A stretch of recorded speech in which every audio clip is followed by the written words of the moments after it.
성경 마태복음 4장 12절 말씀입니다. 우리 하나님 말씀 신약 성경 마태복음 4장 12절 말씀입니다.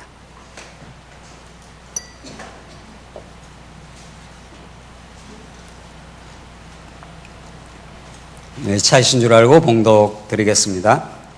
신약 성경 마태복음 4장 12절입니다. 예수께서 요한이 잡혔음을 들으시고 갈릴리로 물러가셨다가 나사렛을 떠나 스불론과 납달리 지경 해변에 있는 가버나움에 가서 사시니 이는 선지자 이사야를 통하여 하신 말씀을 이루려 하심이라. 일러스되 스불론 땅과 납달리 땅과 요단 강 저편 해변길과 이방의 갈릴리여, 흑암에 앉은 백성이 큰 빛을 보았고 사망의 땅과 그늘에 앉은 자들에게 빛이었도다 하였느니라. 이때부터 예수께서 비로소 전파하여 이르시되 회개하라, 천국이 가까이 왔느니라 하시더라.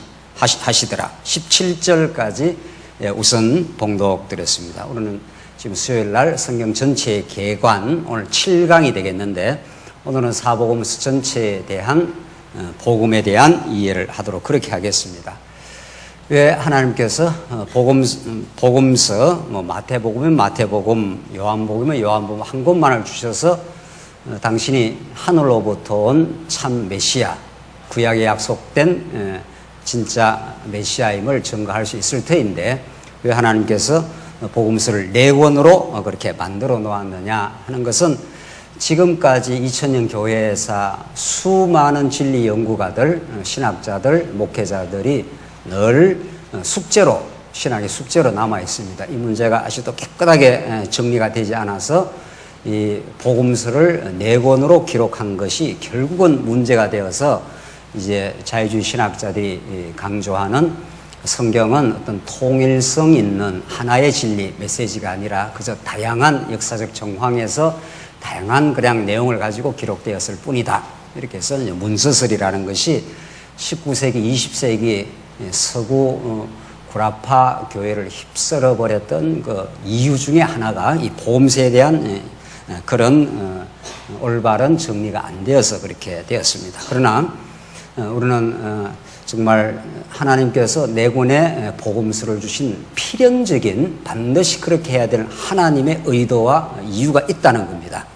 우리가 지금 깨달아가는 성경의 가르침은 어떤 성경도 궁극적으로 하나님 살아계심, 그가 얼마나 위대한 속성을 가지고 당신의 백성을 주권적으로 또 끝까지 사랑하시는 분이시라는 것을 보여주시는 하나의 주제를 하나님께 드러내기 위해서 하나님은 다양한 이제 방편을 쓰신다는 겁니다. 그래서 복음서도 4권이 꼭 필요하고 그 4권 사이에는 다양하지만 그것들이 종합이 되면은 예수가 어떤 분이라는 것을 총체적으로 드러내는 데는 4권이 꼭 필요하다. 그래서 그리고 4권이 꼭 필요할 뿐만 아니라 마태, 마가, 누가, 요한복음이라는 순서까지도, 이 배열 순서까지도 하나님께서 의도를 가지고 잘 편집이 되어 있어서 그 4권이 이렇게 점진성을 가지고 큰 거대한 하나님의 계시의 드라마를 형성하는 것처럼 그렇게 편집까지 되어 있습니다. 우리가 오늘 확인해 보겠습니다만은, 그러니까 요컨대 요한복음이 앞으로 온다든가 누가복음이 앞에 나오고 그다음 마태 이런 식으로 배열이 되면은 그 스토리가 전개되기가 어렵다는 겁니다. 마태, 마가, 누가, 요한으로 이렇게 점진적으로 설명하기에 드라마가 1편, 2편, 3편, 마지막에 요한복음으로 클라이막스에 딱 이르도록 그렇게 하나님께서 배열까지 되어 있어서 정말 놀라운 하나님의 거대한 스토리를 아주 절묘한 방식으로 구조화해 놓았다 하는 것이 우리가 보고 반응하는 관점입니다. 정말 그런지 안 그런지를 우리가 1시간 동안이지만 우리가 살펴보므로 정말 이게 하나님이 주신, 감동으로 주신 말씀이고 4권이 꼭 필요한 진리를 드러내는 말씀이고, 이 복음서 뒤에 이제 복음서를 서두로 해서 신약이 시작될 수밖에 없다 하는 그런 하나님의 의도와 뜻을 우리는 이 복음서 4권에서 확인할 수가 있습니다. 그렇다면 왜 복음서는 마태로 시작하는가? 그런 거죠. 그렇게 우리가 질문을 던지고 시작할 수 있는. 왜 복음서는 마가복음으로부터 이렇게 시작해도 될 것 같은데 그래서 지금까지 연구는 뭐 마태, 마가, 누가, 요한을 그냥 단편적으로 다 연구하고 그걸 최종적으로 아주 질서정연한 배열로 그렇게 정리를 못했다는 겁니다. 그래서 우리는 왜 마태복음이 가장 먼저 있어야 되는가? 이 마태복음의 우선적 배열, 이것이 아주 중요한 부분입니다. 우리는 이미 우리 성도님들 다 이렇게 저렇게 다 공부를 해 오셨기 때문에 다시 한번 확인을 해 보십시다. 마태복음이 마가, 누가, 요한보다 더 중요하다, 이런 말은 할 수는 없어요. 성경 어디라도 다 중요한 거니까. 66권이 균일한 진리를, 하나의 진리를 가지고 있기 때문에 똑같은 그 신학적 메시지, 똑같은 가치를 가지고 있지만 설명의 논리상 복음을 설명하는데, 하나님을 설명하는데 반드시 마태복음이 우선적으로 위치하고 있다, 이건 분명하다는 겁니다. 무슨 말인지 아시겠죠? 그래서 이 마태복음이 앞에 나와 있어서 뒤로 이렇게 논리가 전개되면서 복음의 진리가 강화되고 심층적으로 설명이 되고 점진성을 가지고 있다, 이 부분은 분명하다는 거죠. 그래서 마태를 하나님께서 기록하게 하시고 이걸 배열할 때 하나님이 그렇게 딱 해놨다. 우리 지난 시간 이걸 이미 확인했지 않습니까? 이제 신약과 구약의 이제 연결을 마태가 하고 있다. 이거는 우리가 많이 강조해 본 부분입니다. 창세기가 있고 마태복음이 있고 계시록이 크게 봐서 이것이 한 선상에서 하나님이 창세기에서 3대 언약을 하신 것이 그대로 예수 그리스도의 적중이 되고, 창세기에서 아브라함과 다윗의 자손 하면서 하나님이 이미 이 언약을 거론했는데, 마태복음에서 이 구약을 그대로 받아가지고 아브라함과 다윗의 자손 예수 그리스도의 세계라, 이렇게 해서 구약과 신약을 정확하게 저스트하게 연결을 시켜 나갔다. 우리 지난 시간에 했지 않습니까? 그렇기 때문에 마태, 마가, 누가 이제 이렇게 전진을 한다는 거죠.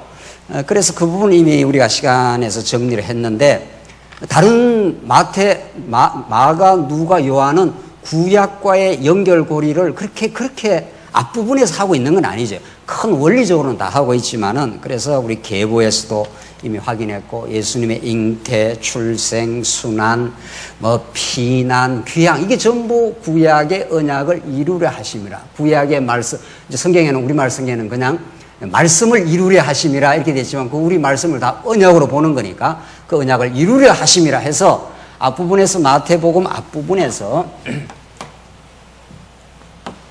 마태복음이 크게 네 부분으로 나눠져 있는데 1장에서 4장, 여기가 구약 언약에 대한 성취라는 거죠. 그 왜 이 부분을 이렇게 1장에서 4장까지 이렇게 압축적으로 함으로 구약 전체를 묶어가지고 이걸 정리를 하고 있는 방식인 거죠. 그래서 이렇게 되어 있기 때문에 우리는 마태복음이 구약을 직접적으로 연결을 하고 있다. 아주 막 그대로 연결을 하고, 그래서 마태복음이 여기 있어야 된다 하는 거죠. 그래서 구약의 그 모든 언약들이 신약 전부가 예수 그리스도에 대한 성취의 말씀이니까, 이렇게 언약한 대로 성취함으로 하나님이 약속한 대로 그대로 이루내시는 살아계시는 분이 아니냐, 이렇게 되는 거죠. 그래서 마태복음 1장도 하나님의 살아계심을 강력하게 지금 증거를 하고 있는 거죠. 그냥 예수님이 오셨다, 그게 우리의 구원이다, 이 정도 차원에 머무르는 게 아니라, 예수님이 오셔서 우리를 죽음에서 구원해 주심으로 하나님이 어떤 분인가를 드러내고 있다. 1장에서 4장까지가 이렇게 예수님의 출생, 피난, 그의 모든 일거수일투족이 구약 언약을 이루므로 하나님이 예수의 그 일거수일투족을 통해서 당신의 살아계심을 지금 보여주고 있다는 거죠. 그 얼마나 능력 있으시고 약속한 그걸 그대로 이루시는데, 오늘 우리가 마지막만 확인해 봅시다. 4장의 마지막 부분만. 앞에 다 언약을 이루는 건데, 마지막 부분에서 어떻게 되어 있는가 하면, 지금 우리는 구약에서 언약 하면은 이게 더 정확하게 말하면 3대 언약, 이 내용이 하나님 나라 이렇게 되어 있지 않습니까? 하나님은 언약했다는 건 구체적인 그 내용이 있는 겁니다. 막연한 언약이 아니고 자손 땅 통치니까, 그것이 다른 말로 말하면 하나님 나라를 하나님이 세우겠다는 겁니다. 하나님 당신을 보여줄 때 우리가 깨달을 수 있도록 이루어져야 될 거 아니에요. 그냥 하나님은 영이시고 영원 광대무변하기 때문에 우리의 인식 구조 속에 들어오질 않습니다. 그러니까 하나님께서 구약에 자손, 땅, 통치라는 이런 하나님 나라의 3대 요소를 보여주시고 시청각적으로 그걸 실제로 이루어 가시는 거죠. 자손 봐라. 아브라함 하나를 불러갖고 수백만 대군으로 번창 약속을 이루지 않았느냐. 그러니 하나님 여호와 아니냐 이런 거죠. 그래서 이 하나님 나라를 약속하고 실제로 예수님이 이제 오시는 거죠. 예수님이 오셔서 요 하나님 나라를 구약에서는 역사적으로 자손 땅 통치로 이루어졌지만은 이제 신약에 와서는 이 모든 것들이 하나님 나라의 실체로 오시는 예수님 한 분에서 통합적으로 이루어집니다. 그렇잖아요? 구약은 자손 땅 통치라는 역사적 전개를 통해서 하나 이렇게 모형으로 이루어지만 이제는 이 구약 전부가 한 덩어리가 되어서 메시아를 언약하고 있는 거니까 그래서 이제 그걸 예수님이 이렇게 계보해서 오셨다. 예수님이 이렇게 처녀의 몸에서 잉태됐다. 예수님이 이렇게 애국으로 피난한 것도 예수님이 다시 돌아오는 것도 전부 하나님이 예수를 통해서 하나님의 영광을 지금 보여주는데 마지막 요 4장 마지막 부분에만 우리 확인해 봅시다. 오늘 읽은 대로 12절 다시 보세요. 예수께서 요한이 잡혔음을 들으시고 갈릴리로 물러가셨다가 나사렛을 떠나 스불론과 납달리 지경 해변에 있는 가브나움에서 사시니 이는 선지자 뭐라고 했습니까? 이사야를 통하여 하신 말씀을 이루려 하심이라 일렀으되 이게 예언으로서의 언약을 이룬다는 겁니다. 이사야가 이미 예수님이 어디에 와서 복음을 전할 것까지도 다 정해져 있어요. 그러니까 예수님은 아무렇게나 다니는 것도 아니고 예수님의 발자국 하나하나가 구약의 언약한 곡을 그대로 이루어짐으로 하나님의 뜻을 하나님의 존재를 지금 이렇게 막 보여주는 계시 절정입니다. 우리 나중에 확인하겠지만은 히브리서에서 예수님은 하나님의 본체의 형상이고 영광의 광채고 만물을 붙드시는 분이라 이렇게 히브리서가 예수님의 소개를 그렇게 해요. 그러니까 예수님이 일거수일투족 하는 걸 보면은 그 예수님을 보내신 하나님을 지금 이렇게 막 드러내고 계시다 이런 뜻입니다. 그러니까 예수를 보면 나를 보면 어떻게 했어요? 아버지를 본 자라 이렇게 했단 말이죠. 그래서 오늘도 예수님이 4장 마지막 부분에 이제 구약 언약을 이루시는데 예수님의 행적이 나타나는데 예수님의 행적이 4장 앞부분에서는 마귀의 시험을 다 이겨요. 첫 아담은 마귀의 시험에서 패배하지만 둘째 아담은 그걸 다 승리를 합니다. 그렇게 하고 예수님이 어디에서 복음을 전하기 시작하는가 하면은 이사야 예언을 이루면서 15절 이 예사야 예언입니다. 스불론 땅과 납달리 땅과 요단강 저편 해변길과 이방의 갈릴리여 이렇게 되어 있잖아요. 이 이사야서 이렇게 되어 있다는 거예요. 이사야 말씀에 예수님이 아무데나 가서 전하는 게 아니고 스불론과 납달리 땅 갈릴리에서 예수님이 복음을 전하도록 그렇게 예언된 게 그대로 이룬단 말이에요. 그런 걸 보면은 예수님이 하나님으로부터 오신 분이라는 걸 확증한다면 예수님이 어디 저기 서울 성담에 가서 복음을 전하면 안 되잖아요. 그럼 그게 뭐 메시아인지 하나님이 하신 일인지 모르는데 이사야 예언에 그렇게 딱 장소까지 지정을 해놓은 거죠. 자, 16절. 근데 의미가 나와요. 장소뿐만 아니라 흑암에 앉은 백성이 큰 뭐라고 했습니까? 빛을 보았고 사망의 땅과 그늘에 앉은 자들에게 빛이 빛이었도다. 이렇게 이사야 예언에 장소 규정해놨죠. 이제 예수님이 이 땅에 진짜 세상의 빛으로 오시는데 누구한테 빛이 의미가 있는가 하면 흑암에 앉은 백성 그렇게 되어 있잖아요. 그러니까 예수님 오실 때 이미 이 땅에 흑암으로 어두움으로 가득 차 있습니다. 이미 예수님 오시기 전에 400년 동안 역사적으로도 말라기 선지자 이후에 400년 동안 캄캄하게 만들어 놓습니다. 이게 예수님이 오시는 역사적 배경인데 예수님 오셨을 때 바리새인들, 사두개인들, 에센파들, 열혈당원들 이게 다 예수님 주변에 왔다 갔다 한 사람들이에요. 그들이 진짜 큰 빛, 진리의 빛으로 구약의 모든 언약, 구약의 모든 율법을 성취하러 오신 그 예수를 몰라보고 어떻게든 예수를 죽이려고 하고 자기들이 구약의 율법을 다 지킨다 착각을 하고 이러면서 유대주의, 우리가 지금 신약에서 말하는 유대주의, 세속주의, 적그리스도가 그 시대에 팽배했을 때 그래서 하나님의 백성들은 그러한 비진리의 도탄 속에 빠져 있을 때입니다. 그게 오늘 이사야 표현대로 말하면 흑암에 앉은 백성에게 백성이 큰 빛을 보았고 이렇게 돼 있어요. 그래서 예수님이 하나님 나라 3대 언약의 성취로 오시는데 스불론 땅이 이렇게 돼 있습니다.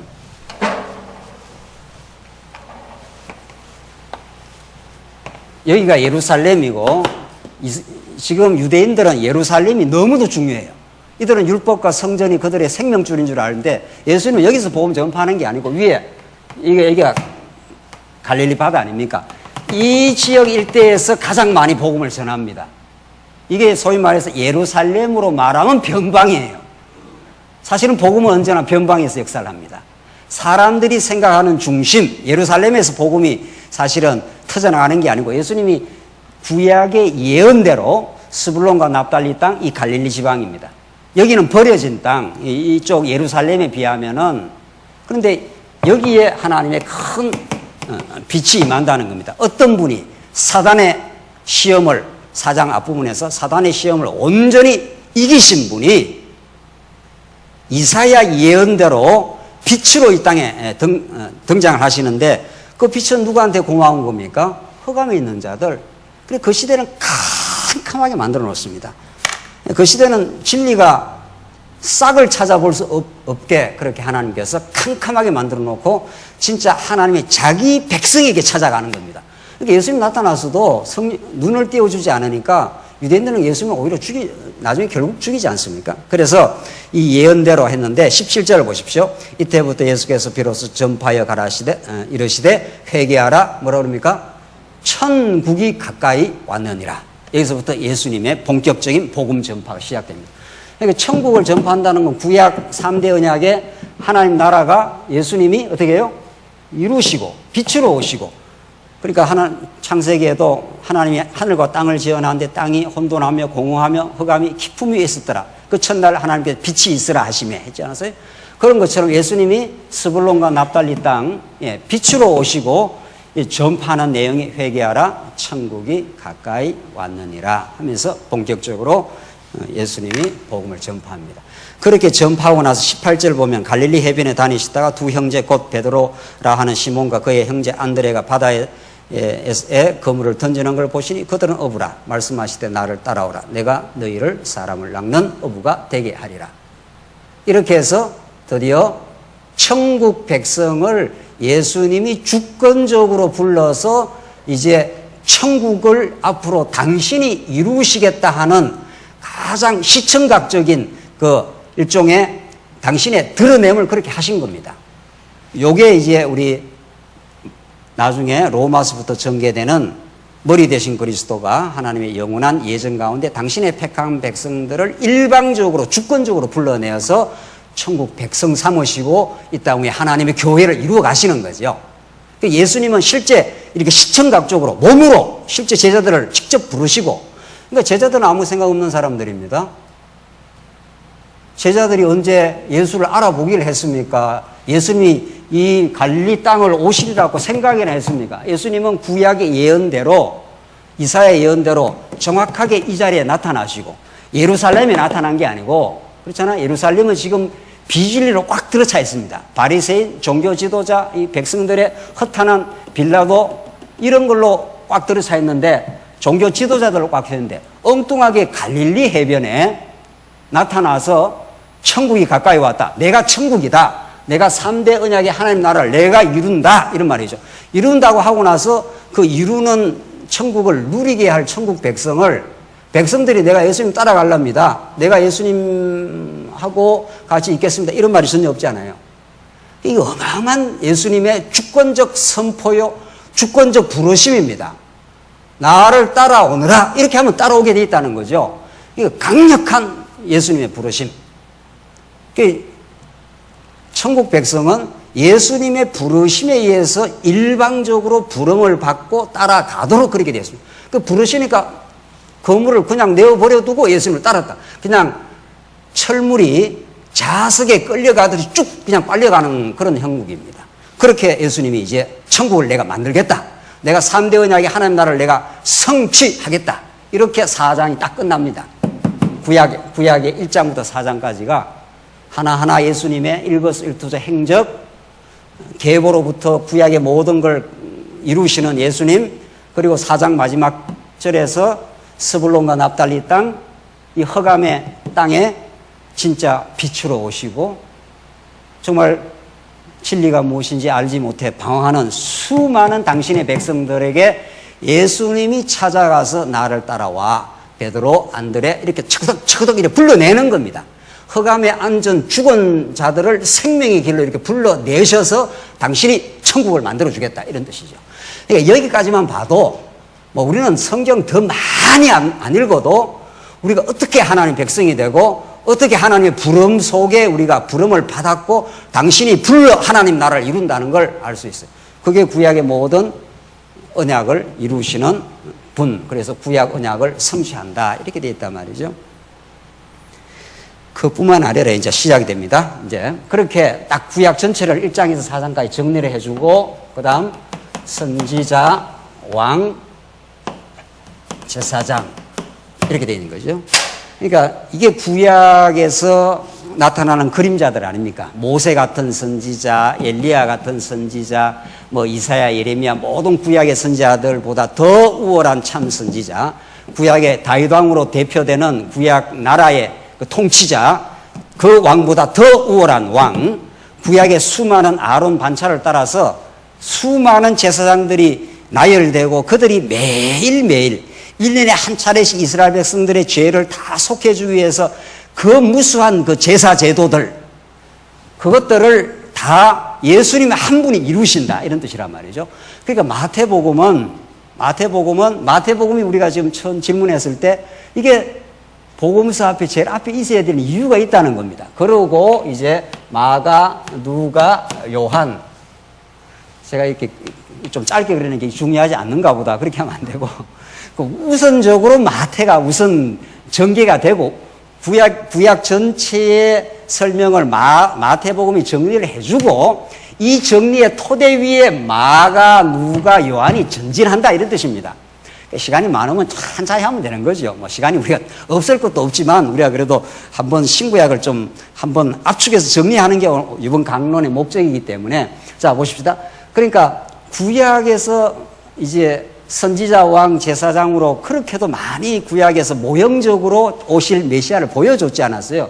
그걸 마태가 쭉 정리를 하면서 예수님은 진짜 선지자, 진짜 왕, 진짜 제사장으로 구약의 언약을 이루시는 분이시다 하면서 요 내용이 토대가 되어 가지고 이 내용이 토대가 되어서 이게 이렇게 전개가 됩니다. 그걸 우리 이제 좀 이따 확인하겠는데 어떻게 이 내용이 토대가 되어서 또 마가, 누가, 요한에서 그렇게 다시 재반복이 되면서 또 새롭게 설명을 해 나가는 걸 한번 보십시다. 그만큼 마태복음이 이제 처음 있어야 될 이유입니다. 특별히 그 당시 유대인들한테 직접적으로 전달하는 거니까. 그래서 5장부터 이제 전개되는 이 마태복음 보십시다. 5장부터 16장 중반부까지 나오는데 왜 선지자가 그렇게 중요한가? 이렇게 질문해 보십시다. 구약의 선지자가 하는 일이 뭡니까? 선지자가 없으면 구약 백성은 어떻게 되는 겁니까? 그야말로 혼돈입니다. 모세가 없으면 시내산에서 모세가 하나님과 대면을 하고 모세는 다른 백성과 특권적인 주입니다.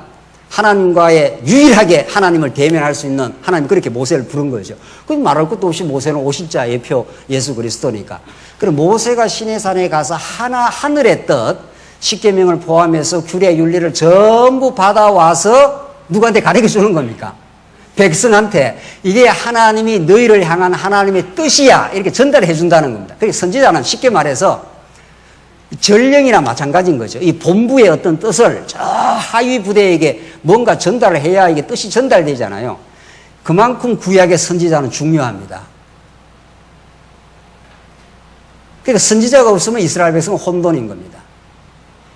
그래서 예수님이 참 선지자로 오셔서 5장부터 이제 전개되는데 16장 중반까지 예수님이 진짜 참 선지자로 오셨다는 것 자체가 복음입니다. 이게. 그러니까 뭐 우리는 하도 이런 이야기를 많이 들어가지고 예수님이 선지자요, 왕이요, 제사장이 이렇게 하고 자꾸 지나가잖아요. 지금 이제 우리 앞으로 우리 말씀 탐구는 왜 예수님이 선지자로 왔다는 게 그렇게도 중요한 복음이냐는 겁니다.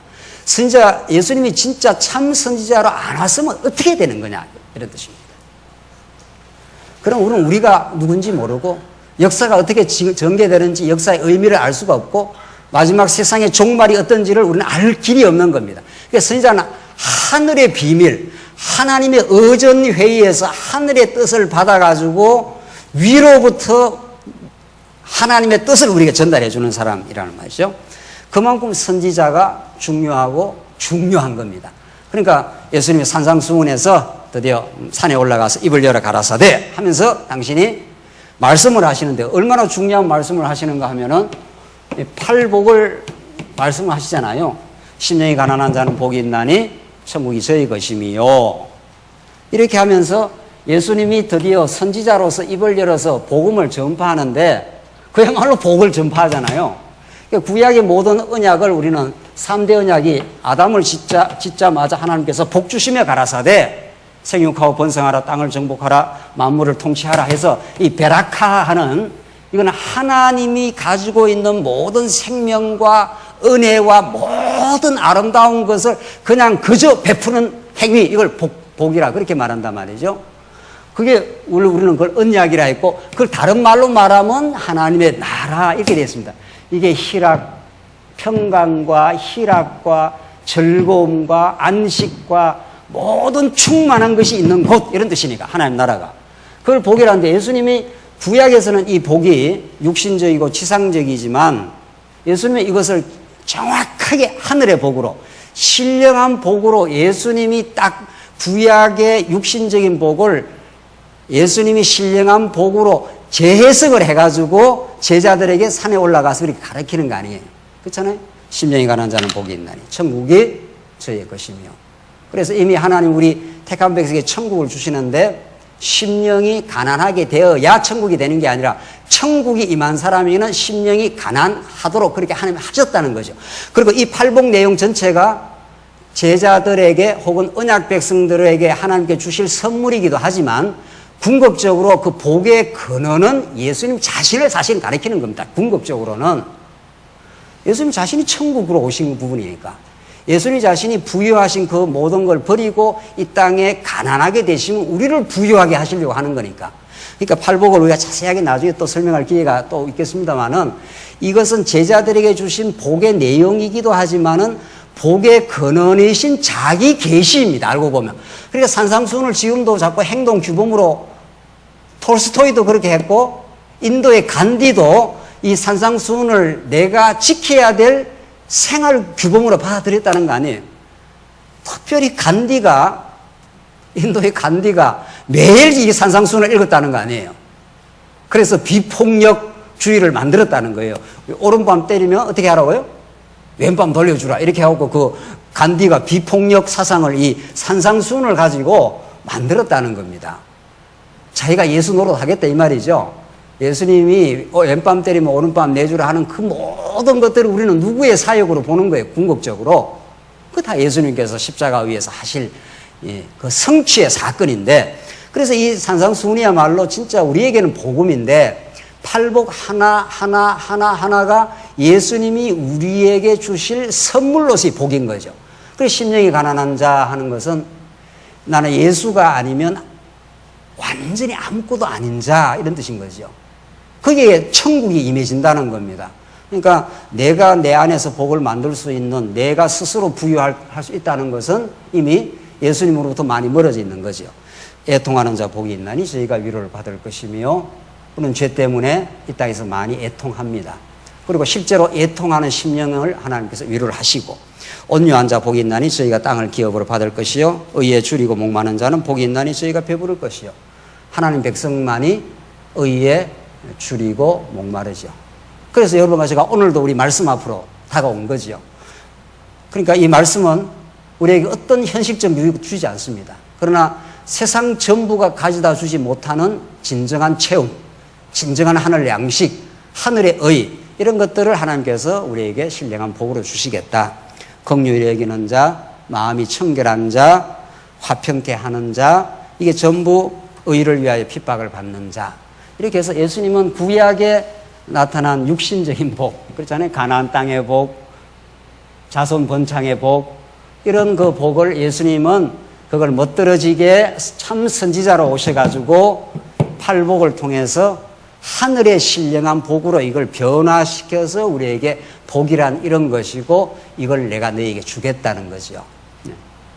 그래서 우리는 이미 하늘의 신령한 복 받는 자로 이제 그렇게 합니다. 그뿐 아니라 예수님은 그 뒤어서 우리가 자세하게 할 수가 없으니까 율법과 선지자를 폐하러 온 것이 아니라 율법을 성취하러 오셨다. 율법의 1.1핵이라도 없어지지 않는다. 그래서 구약이 율법과 선지인데 그 모두를 예수님이 이루신 거죠. 아까도 말씀드린 대로 예수님 그 당시 역사적 배경은 구약 율법에 대한 철저한 왜곡의 시대 아닙니까?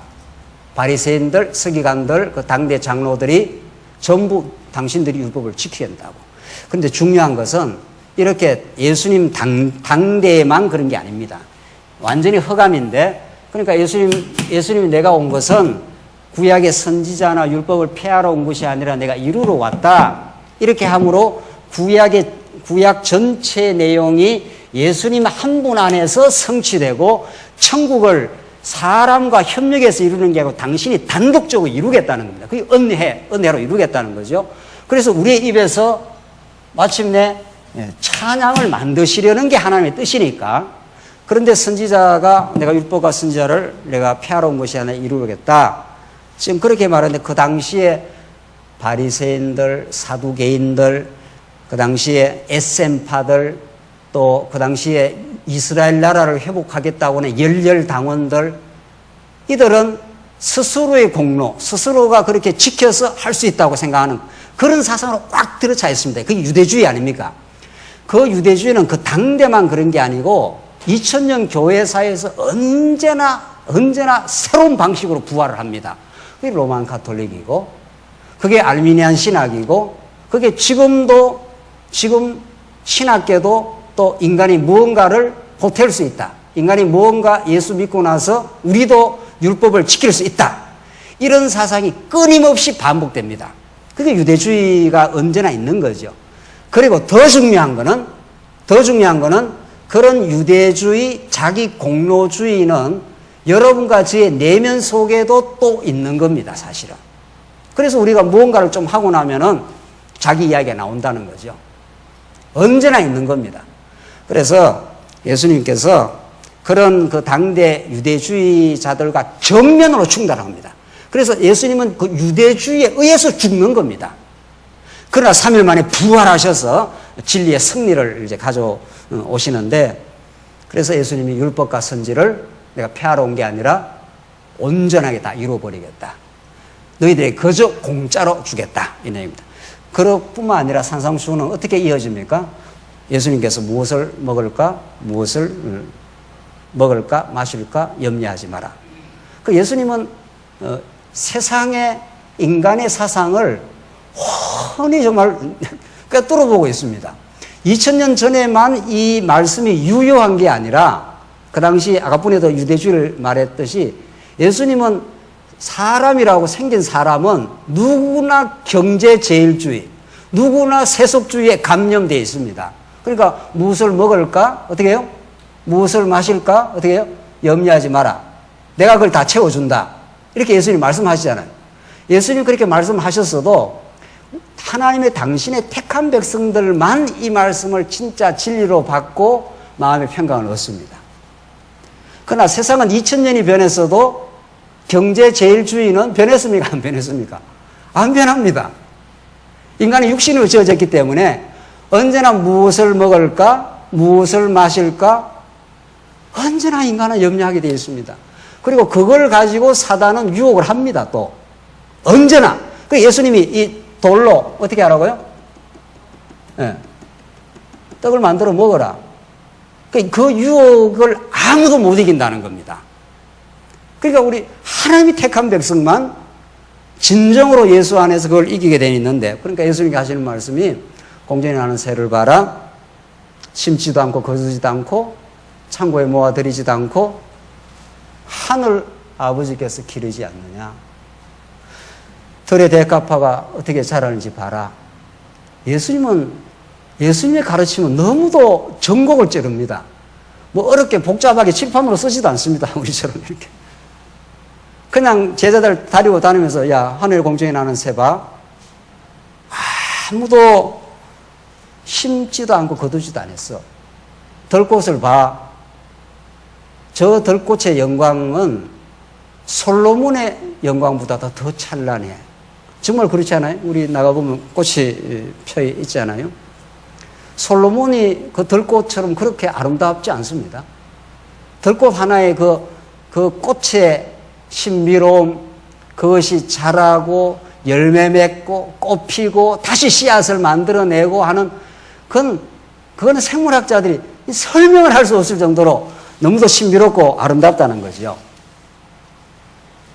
오늘 있다가 내일 아궁이에 던져질 저 들풀도 하나님이 입히시는데, 그 다음에 예수님 하시는 말씀이 뭡니까? 하물며 너희일까 보냐. 진짜 예수님 정말 아주 표현도 너무도 잘하는 거죠. 하물며 너희일까 보냐. 그러니까 들풀보다 너희들이 엄청 하나님 보실 때는 귀한 존재인데, 하나님의 자녀니까 들풀도 솔로몬의 영광으로도 들풀의 그 아름다움을 당해낼 수가 없는데 하물며 너희일까 보냐. 이렇게 산상수훈은 너무 기가 막힙니다. 오늘 산상수훈만 하고 말아야 될 것 같은데, 산상수훈이 우리에게 주는 이 강력하고 단순하고 이렇게 전곡을 찌르는 복음이 없습니다.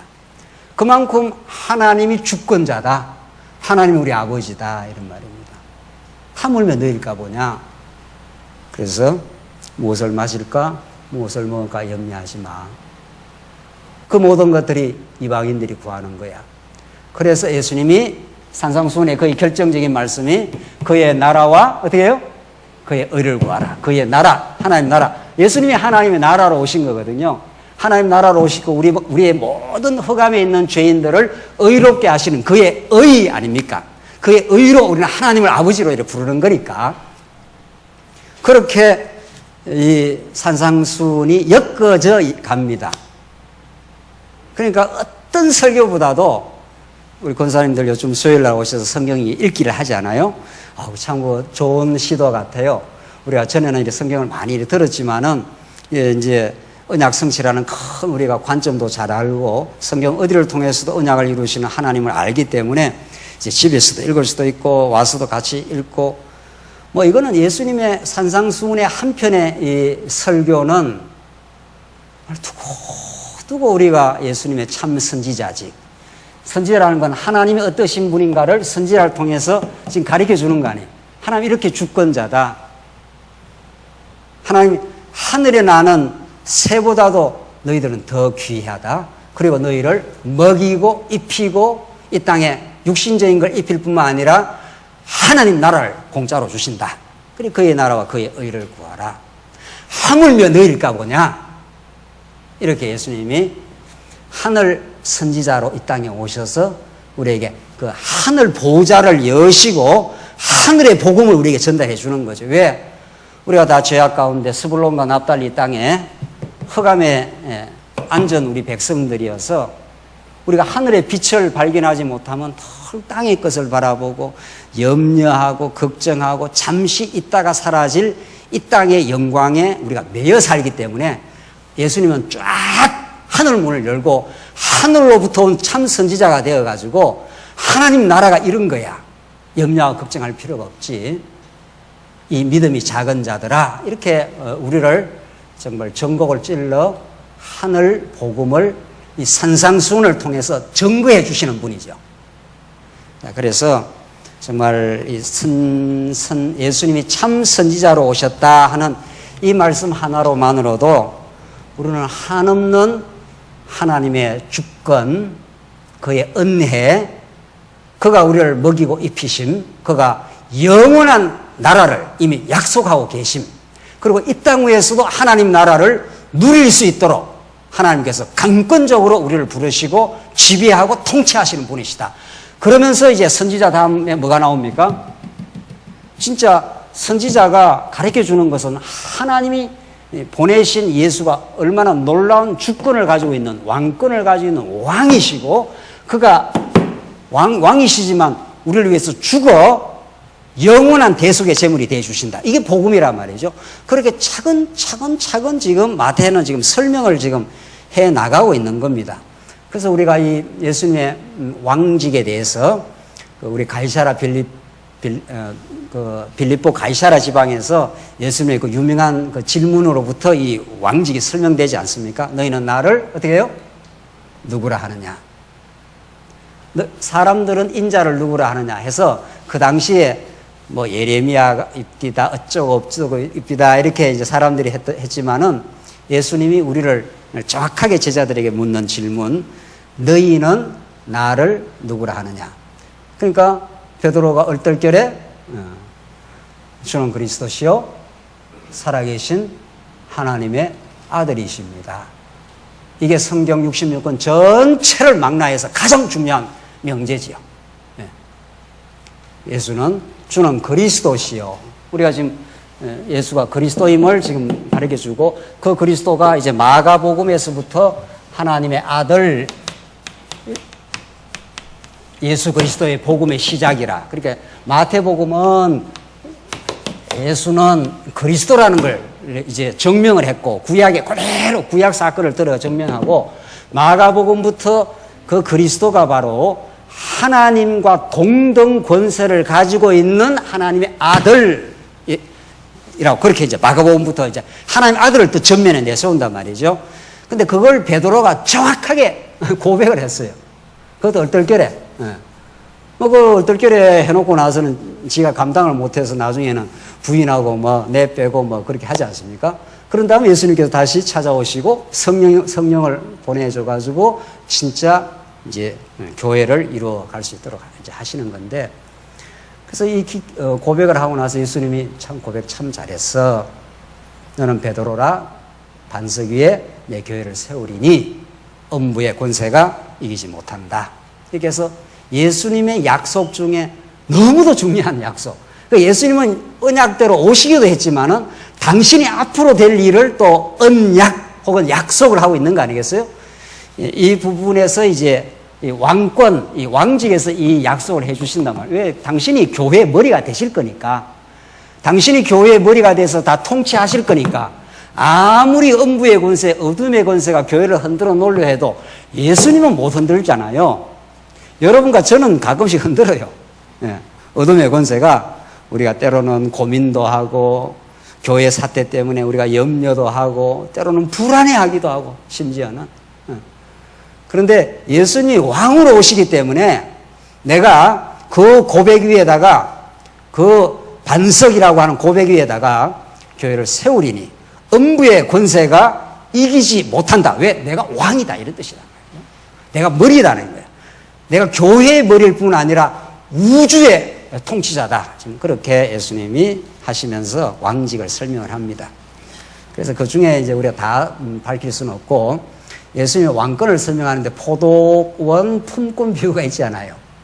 9시에 들어와라, 12시에 들어와라, 3시에 들어와라, 6시 마지막 소위 말해서 심하의 종소리 할 때 들어와라 했는데 이제 예수님께서 나눠줄 때 내 것 가지고 마음대로 나눠주시는 분입니다. 그런데 중요한 거는 왕이니까 한 달란트 다 당신 뜻대로 해준다는 거예요. 일을 하거나 안 하거나 하는 인간의 행위, 인간 편에서 어떤 노력, 인간 편에서 쌓은 공로 이런 거하고 천국하고는 아무 상관없다는 거예요. 그렇죠? 교회를 수십 개를 세웠다 하더라도 그것 때문에 천국 가는 건 아니라는 거죠. 천국은 완전히 왕권을 단독적으로 가지고 계신 그분이 시혜를 베풀어 가지고 은혜로 주는 것이다. 거기에 대해서 확실해야 되는 거죠. 그렇게 예수님이 왕권을 설명하고 나서 바로 뭐가 나오느냐 하면 나중에 천천히 찾아보십시오.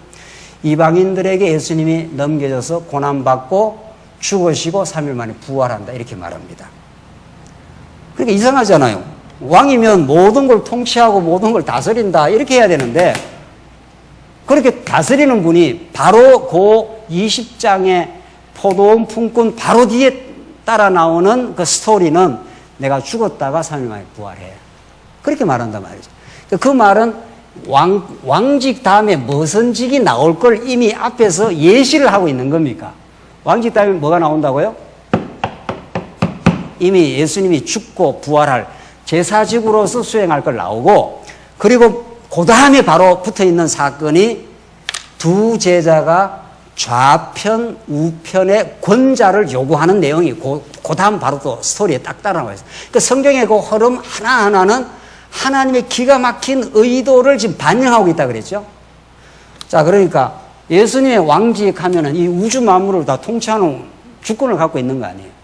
근데 그 다음에 뭐가 나온다고요? 죽었다가 어떻게 해요?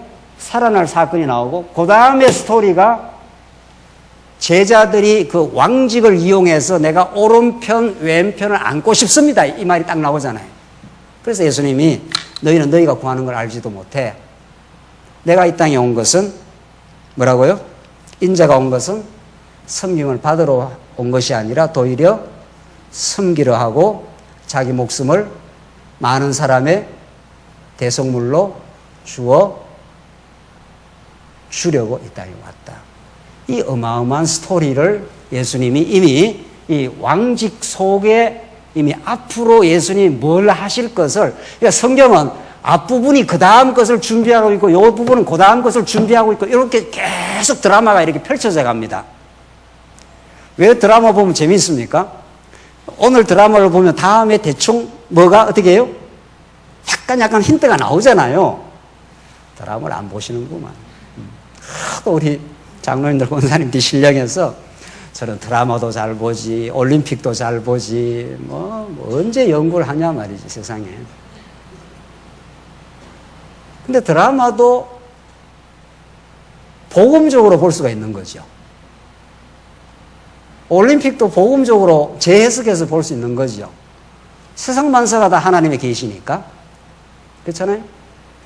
그러니까 앞에서 크게 봐서 선지자, 왕, 제사장 이렇게 큰 범주로 전개되지만은 이미 왕직 안에 앞으로 그 왕이 무엇을 할 것이라는 것을 왕직 범주 속에 힌트가 나오고 있다는 거죠. 아하, 예수님이 도대체 왕으로 오셨는데 왜 자꾸 죽는다고 해, 죽기는. 그러니까 제자들이 예수님 굉장히 못마땅했습니다. 나중에 진리를 깨닫고 12제자가 예수님 앞에 엎어지고 예수님을 위해서 살고 예수님을 위해서 죽기까지 다 하고 했지, 예수님하고 다닐 때는 예수님이 어떨 때는 마음에 들었다가 어떨 때는 마음에 안 들었다가 그러는 겁니다. 그러니까 베드로가 예수님을 꾸짖었잖아요. 뭔 소리 하는 거야 지금, 죽는다니 그 말 취소해, 이렇게 예수님을 꾸짖었다 이렇게 돼 있어요. 자, 그러니까 예수님이 왕이시지만 그 왕이 어떤 의미의 왕권을 발휘하느냐 하면은, 세상 왕들은 다른 사람을 지배하고 군림하지만 예수의 왕직은 지배하고 군림하는 왕이 아니라, 내가 인자가 이 땅에 온 것은 내가 얼마든지 섬김을 받을 수 있지. 내가 왕이니까, 만왕의 왕이니까. 그러나 내가 섬김을 받으러 온 게 아니라 나는 영원히 자충족해. 뭐 피조인간으로부터 섬김 안 받아도 행복하다기보다도 예수님은 자충족하지만, 내가 도리어 섬기려 하고 자기 목숨을 많은 사람의 뭐로? 대속물로, 제사 제물로. 그래서 예수님이 제물이 되시고, 그래서 예수님이 제사장이 되시고, 예수님이 죽었다가 부활하셔서 성전이 되셔서 왕권을 제사장의 방식으로 성취하겠다, 이런 뜻입니다. 이게 세상의 지배 원리와 완전히 다른 지배 원리인 거죠. 그래서 이 기독교는 하늘 아버지의 아들인 그분이 이 땅에 오셔서 가장 낮아지시고 가장 비참한 죽음을 죽으시고, 그래서 당신의 영원한 사랑을 확정하신 분이에요. 그게 언약 성취란 말이죠. 그래서 하나님은 이러이러한 방식을 통해서 당신이 어떻다는 걸 보여주시는 분이라는 거예요. 그래, 진짜 요 내용이 요 안에 들어있는데, 진짜 26장, 27장, 28장에는 예수님께서 정확하게 6월절을 딱 앞두고 예수님이 제자들한테 내 좀 있으면 죽어, 그러니까 그때에 하면서 26장 앞부분에 제사장, 서기관, 백성의 장로들이 예수님을 죽이려고 역적 모의를 정확하게 딱 합니다. 6월절 그 전날, 전전날, 이틀 전에. 그러니까 이 드라마가 쫙 맞아 들어가는 거죠. 그래서 예수님은 마침내 십자가에서 갈기 찢어 죽습니다. 그 서기관과 온 세상의 역적모의의 대상이 되어가지고 본디오 빌라도, 헤롯 왕, 그 무지한 민중들까지 바라바를 내려놔 예수를 죽여. 그래서 사단이 다 일대 결탁을 해서 예수 한 분을 딱 죽이고 자기가 승리한 것 같았지만 예수님께서 다시 승리하시는 거죠. 그래서 예수님 6월절 날 죽습니다. 그래서 구약의 이스라엘 백성들이 어떤 재앙으로도 바로의 권세에서 해방 못 받습니다. 그러나 6월절 어린 양의 대속의 죽음으로만 이스라엘 백성은 가나안 땅, 약속의 땅, 우리 신약으로 말하면 하나님 나라를 향해 갈 수 있는 것은 6월절 대속의 죽음을 통해서만 가능하다는 거죠. 그러니까 우리가 이렇게 천국을 누린 거, 교회 생활을 할 수 있는 거, 영원한 하나님 나라를 우리가 소망하는 거, 어떤 것도 우리의 공로가 없다는 거죠.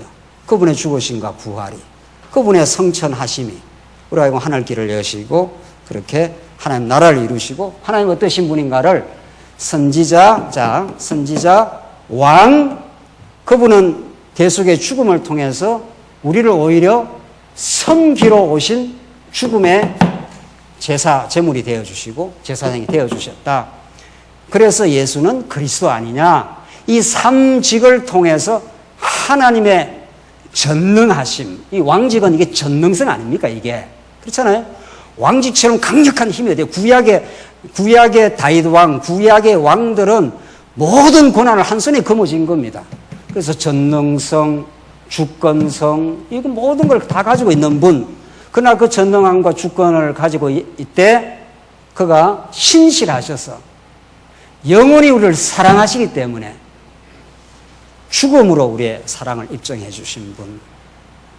이게 마태복음에 전개되는 예수님의 삼직이고 하나님이 살아계시며 말할 수 없는 은혜입니다. 시간이 다 돼가는데 마가, 누가, 요한을 마지막 정리하고 끝내겠습니다. 우리는 오늘 마태복음을 주로 이제 살폈지만은 마가복음은 마태복음과 조금도 비중에 있어서 차이가 없을 정도로 강력한 복음입니다. 어떻게? 마가복음 1장에 하나님의 아들 예수 그리스도의 복음의 시작이라 이렇게 마가복음이 시작되지 않습니까? 마태복음은 아브라함과 다윗 자손 예수 그리스도의 세계라 해서 구약과 척그덕 연결하지만은 마가복음에는 예수 그리스도가 이제 물론 제일 중요해요. 그런데 예수 그리스도를 뒤로 이렇게 넣습니다. 지금 모든 문법에 앞에 내세우는 건 그만큼 이제 그 방점이 앞에 있는 겁니다. 마가복음 1장 1절에 하나님의 뭐라고요? 아들 예수 그리스도의 복음의 시작이라 해서 예수 그리스도가 물론 중요한데 이제 신약의 논리를 구체적으로 증거할 때는 그리스도라는 건 이게 구약적 범주 아닙니까? 선지자, 왕, 제사장, 이게 기름 부음 받은 자니까 이게 가장 우리한테 설명하기가 가장 좋습니다. 이게 이 복음을 이해하기가 가장 좋아요. 왜? 선지자가 없으면 구약 백성들이 방황하고 왕이 없으면 사사기에 다 혼돈하고 제사장이 없으면 이스라엘 백성들이 애굽에서 나올 수가 없어요. 죄에서. 그러니까 이 선지자, 왕, 제사장이 복음을 설명하는 구약적 그림자로 설명하기 가장 좋기 때문에 딱 이렇게 설명을 해놓고 그 다음에 이분이 하나님의 아들이라는 방식으로 재설명을 하는 겁니다. 이게. 그러니까 마가복음에서 아들 본래 신분인데 그가 낮은 신분이 되었다가 높은 신분이 된다 이렇게 말한단 말이죠. 그는 본래 하나님의 아들이야. 그래서 세례 요한이 세례를 줄 때 하늘에서 너는 내 사랑하는 뭐라고 합니까? 아들이라고 하나님이 그 예수님이 하나님의 아들이라는 걸 증명해 주지 않습니까? 그래서 성경에서 하나님 아들 하는 거는 앞으로도 너무너무 중요한 이 신학적 의미를 갖고 있습니다. 우선 하나님의 아들은 아버지와 어떻다는 겁니까? 아버지와 동등하다 이런 뜻입니다. 권한과 권세와 영광이 동등하다는 거고 아들이기 때문에 아버지의 대권을 이 땅에 가져와서 아버지의 역할을 그대로 한다 이런 뜻입니다. 그러니까 하나님의 아들 그리스도, 예수 그리스도가 이게 동격인 거죠. 신학적으로. 구약의 범주를 쓰면은 그리스도로 설명을 하는 거고, 신약에서는 예수님이 기도를 할 때 주기도에서 뭐라 그럽니까? 하늘에 계신 어떻게 해요? 여호와여 이렇게 안 하잖아요. 그게 여호와가 아버지와 동격이지만 신약에서는 예수님이 기도를 할 때 하늘에 계신 뭐라고요? 우리 아버지 이렇게 말하지 않습니까? 왜냐하면 아버지와 아들로 설명하는 게 가장 우리한테 와닿고 가장 우리한테 어필이 되고 설명하기가 신약에서 아주 좋은 범주예요, 이게. 그러니까 예수님이 기도할 때 하늘에 계신 우리 아버지 이렇게 기도하면서 당신이 하나님의 아들로서의 딱 자임을 하고 설명을 해득하지 않습니까? 그래서 그 예수를 통해서 여러분과 저도 모든 이 땅의 택한 백성들도 하나님의 뭐가 된 겁니까? 아들이 되는 겁니다. 그 예수님 맏아들이 되고 우리가 둘째 아들, 셋째 아들, 넷째 아들 이렇게 등등등등 된단 말이에요. 그러니까 하나님의 아들이라는 거는 어마어마한 신분입니다, 이게 세상에.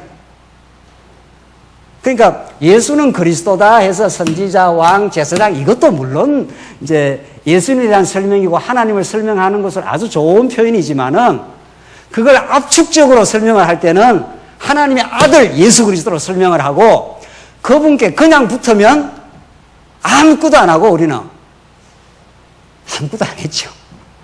태어날 때보다 하나님 자녀로 덜렁 태어난 거니까 우리 만세 전에 하나님의 아들의 명분을 얻게 하려 하심이라. 이게 갈라디아서에서 하나님의 아들의 복음에 대한 설명이에요. 그 하나님의 아들이라는 건 이건 너무도 엄청난 그 복음의 비밀이잖아요. 세상에 우리가 하나님의 아들이 됐다는 것처럼 영광스럽고 놀랍고 모든 것을 다 가진 겁니다. 실제로 하나님의 아들이라는 말은 말 속에는 아버지의 영광을 그대로 받지 않습니까? 우리 장로님들이 가지고 있는 가장 좋은 걸 누구한테 주고 싶습니까? 그럼 말할 것도 물어보는, 그걸 질문하고 뭐냐? 이렇게 말할 거 아니에요. 그거는 육신적인 혈연으로 말하면, 신앙 말고, 지금 제가 묻는 건 신앙적 관점이 아니고, 육신적 관점에서, 당연히 아들한테 가는 거죠. 아버지와 아들은 일촌이 아니라, 일촌이네요. 부부가 무촌이라니까. 아버지와 아들은 이거는 뗄 수 없는 하나예요, 사실은. 자기 안에서 나온 거니까. 우리가 그렇다는 겁니다, 하나님의 아들. 그래서 예수님이 아버지로부터 나온 분물입니다. 그런데 그분이 가장 버림받고 배척을 받습니다. 이건 말할 수 없는 복음이에요. 예수님이 왜 배척을 받아야 되고 버림을 받아야 되느냐 말이죠. 그 자리가 우리의 자리입니다. 우리 죄인은 하나님의 진노로부터 진노를 받아야 되고 배척받아야 되고 버림받아도 마땅한 우리 인생들이에요. 예수님이 그렇게 버림받고 낮아지셨다가 다시 예수님을 등극을 시킵니다. 이 마가복음에서, 그 신분에서. 그래서 예수가 바로 하나님의 아들, 역사와 교인의 주인, 구속주의 완성자, 이런 걸 이제 마가복음에서 보여주는데, 이제 나중에 마가복음 더 자세하게 이제 설명할 때 그 신학적 혹은 복음적 의미를 우리 나눌 수 있는데, 그만큼 하나님의 아들이라는 게 중요합니다.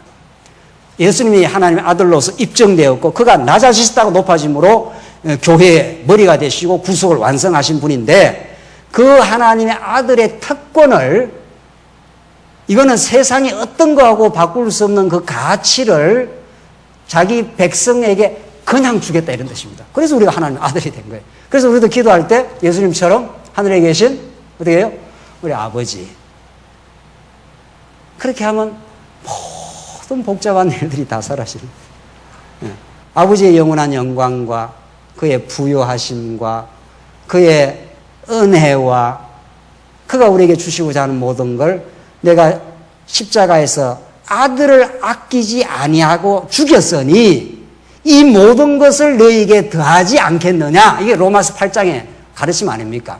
그러니까 여러분과 저에게는 가장 좋은 것이 와 있습니다. 우리의 믿음의 눈이 뜨기만 하면. 그게 바로 천국의 우리의 것이고 하나님 아버지가 우리와 함께 하시고 그리고 우리에게 어떤 사단 권세, 음부의 권세가 여러분과 저를 흔들 수는 있어도 아주 뿌리 못 뽑습니다. 그게 마가복음의 하나님의 아들의 신분이고, 그분이 누가복음에서 진짜 그렇게 사역을 하겠다는 겁니다. 그게 나라 사역, 아들 사역, 나라 사역, 대속 사역, 똑같은 말이에요. 여기서 왕직 선지 제사적이 누가복음에서 그대로 아들이 하는 사역으로 번역이 되고 있는 겁니다. 왕이 하는 일이 나라를 세우는 거고, 제사장이 하는 일이 뭐 하는 일입니까? 대속의 죽음을 죽는 거니까. 그러니까 누가복음은 구약적으로, 마태복음식으로 말하면 왕으로서 제사장으로 할 일을 사역적으로 표현을 하는 거예요. 나라 사역, 대속 사역이 바로 왕이 하는 일이 나라를 세우고, 제사장이 이제 마침내 그 나라 사역을, 대속 사역을 하지 않습니까? 그래서 이제 마지막에 요한복음에서는 이 모든 예수님이 하시는 일을 보니, 그가 아버지께로부터, 천례의 신성이니까 아버지께로부터 오셨다가 아버지께로 가시는 신성을 가지고 있는 분이시다. 그가 소경의 눈을 띄우고 현장에서 간음한 여인을 용서하시고 죽은 나사로를 즉각적으로 살리시는 영생과 빛으로 오신 분이시다. 그가 아버지께로 왔기 때문에 이 모든 것이 가능하다. 그래서 우리의 빛과 생명 되시는 분이심을 가르쳐 주시고, 요한복음의 특징은 마지막에 성령에 대한 약속이 딱 붙어 있는 거죠. 내가 가리니, 내가 너희와 함께 있는 것보다도 어떻게 해요? 내가 가는 게 더 낫다. 그래서 성령이 오셔서 이제 내가 육신적으로 한 일을 진리의 영으로 오셔서 앞으로 그 일을 계속 진행한다. 이게 요한복음의 마지막에 붙어 있는 거죠. 요한복음 마지막 장이 누구의 스토리로 되어 있습니까? 요한복음 마지막 장은 안 붙어야 될 것이 붙어 있는 것처럼 보여요. 누구하고 이야기니까? 베드로. 그렇잖아요? 다 낙심하고 다시 갈릴리 바다로 낙심하고 간 베드로에게 예수님이 찾아가십니다. 그 베드로가 얼마나 놀랬겠어요. 근데 그 요한복음에 그 스토리가 마지막에 딱 붙어 있어요. 이건 뭐 기가 막힌 스토리지요. 그래서 예수님이 깜짝 놀래가고 있는 베드로에게 고기도 구워주시고, 예수님은 얼마나 인간적인지 몰라요. 무조건 불러가고, 야, 내가 천국의 주인으로 왔다. 뭐 이런 소리를 하는 게 아니라, 배고프지? 먹어라. 그리고 배를 좀 따뜻하게 하고. 그렇잖아요? 그러니까 먹어야 우리 교회에서 교제가 됩니다. 예수님 잘 먹여주고, 네가 나를 사랑하느냐. 이거는 최고의 질문이고 가장 전곡을 찌르는 질문이에요. 여러분과 저가 예수님 앞에 섰습니다. 지금 네가 나를 사랑하느냐 이렇게 물으면 그 예수님의 눈빛 앞에 우리는 거짓말을 못합니다. 그러니까 베드로도 거짓말을 못하고 버벅댄 거 아닙니까? 내가 예수님을 사랑하는 줄 주님이 아시지 않습니까? 또 묻습니다. 네가 나를 사랑하느냐? 내가 주님을 사랑하는 줄 주님이 아시지 않습니까? 세 번째 또 물으니까 베드로가 어떤 반응을 했습니까? 근심하여 했습니다. 왜 이렇게 세 번이나 묻습니까? 우리 하나님은 삼자를 좋아하시잖아요. 3대 언약 모든 건 세 번 이렇게 진행이 됩니다. 그렇게 물었을 때 베드로의 심정이 어떻겠느냐? 그렇게 세 번 묻고 예수님이 내 양을 어떻게 해요? 치라. 그리고 나를 따라오는데 젊어서는 네가 네 마음대로 띠뛰고 다녔지만은 이제는 남이 너에게 띠를 띠고 네가 원치 않는 길로 간다. 네가 어떠한 죽음으로 하나님께 영광을 돌려야 할지를 내가 보여주겠다. 그리고 나를 따르라. 이렇게 말합니다. 베드로가 못 따르고 결국 성령이 오셔서 예수님이 가시는 언약 성취의 길, 복음의 영광이래 갈 때 예수님의 제자들이 어떠한 죽음으로 하나님께 영광을 돌려야 할지를 보여줍니다. 이때 죽음이라는 건 꼭 육신의 죽음만을 뜻하는 건 아닙니다. 베드로가 진짜 거꾸로 매달려 죽었다는 전설이 있는데 그렇게 죽었는지도 모르죠. 그리고 수많은 제자들이 많이 죽어가기도 했지만은 실제로 이때 죽음은 단지 육신의 죽음만이 아니라 정인, 내가 성령이 오시면 너희가 권능을 받고 너희가 땅끝까지 내 정인이 되리라. 마터 하는 것도 그 순교자, 그 정인, 죽음을 뜻하는데 하나님께서 옛사람을 날마다 죽이셔서 과거에 자기 영광을 위해 살아가던 너로 하여금 온전히 하나님의 영광을 위하는 삶으로 내가 만들어주겠다 이런 뜻입니다. 그게 교회입니다.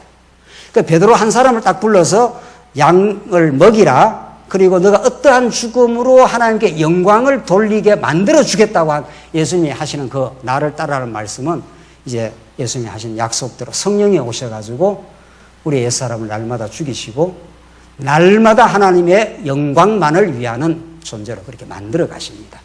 그렇게 복음은 위대하고, 복음은 마태, 마가, 누가, 요한복음에서 하늘 아버지로부터 오신 분, 그 신성을 가진 분, 그분만이 죽음에서 생명으로, 그분만이 이 땅 위에 하나님 나라의 실체가 되는 이 교회를 탄생시키고 성령께서 우리의 옛사람을 죽여 당신의 영광만을 위해 사는 그런 존재로 하나님 만드시겠다 이런 뜻입니다. 여기에 우리가 보탠 것이 없고 우리는 머리끝에서 발끝까지 하나님의 은혜 속에 살고 그 은혜에 감동할 때 우리는 주님이 우리 이끌으시는 대로 그 복된 길을 갈 수 있을 겁니다. 기도하십시다. 자비하신 하나님 아버지 은혜를 감사합니다. 오늘 복음서에 개진되는 하나님 그 놀라운 언약 성취의 비밀을, 진리를 저희들에게 가르쳐 주셔서 감사합니다. 이 진리 안에 우리 새로운 깨달음과 성장이 있게 하시옵소서. 예수님 이름으로 기도합니다. 아멘.